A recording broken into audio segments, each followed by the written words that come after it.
Вот она, красавица, смотри. Здесь температура какая сейчас, 18 градусов. Здесь я нажимаю, прибавляю плюс 3, и он будет поддерживать температуру 21, допустим. Вот. Сюда засыпать косточки, оливковые косточки, они дробленые. Просто здесь должны были палеты быть такие вот маленькие кругляшечки. Вот, но он сделал какую-то сеточку, или там, не сеточку, там просто уже он сделал сам выход, и все, и теперь можно пользоваться вот такими косточками. Вот они такие, косточки оливковые.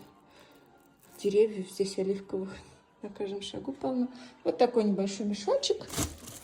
Там туда помещается полмешка. И он поддерживает эту температуру. Выключается сам, потом включается. Ну, она, печка. Здесь вот эту часть мы очень редко открываем, только когда пропылесосить. Вот это все убирается пылесосом, чистится. Сюда падают косточки автоматически. Там автоподжиг, то есть она подключена к электричеству, автоподжиг. Вот, и разгорается огонь. Сейчас сам огонь покажу. Тоже пора уже зажигать. 18. Прохладненько. Нет, ну в комнате нормально, тепло. Для меня тепло, нормально.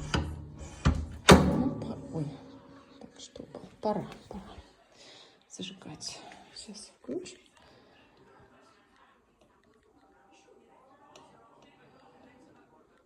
Вот, сейчас она включится. Она минуты 2 будет включаться. Вот она как шпарит. Ух, шпарит. Отсюда воздух идет, вентилятор, он разгоняет горячий воздух по всему дому. То есть отлично. В спальне у нас прохладно, а в гостиной нормально, тепло. Отлично, само то. Мы даже можем уйти на целый день и ее оставить. То есть на целый день или на целую ночь.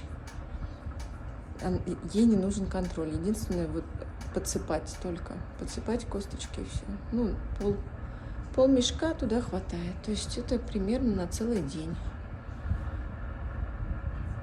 Даже, может быть, больше дня.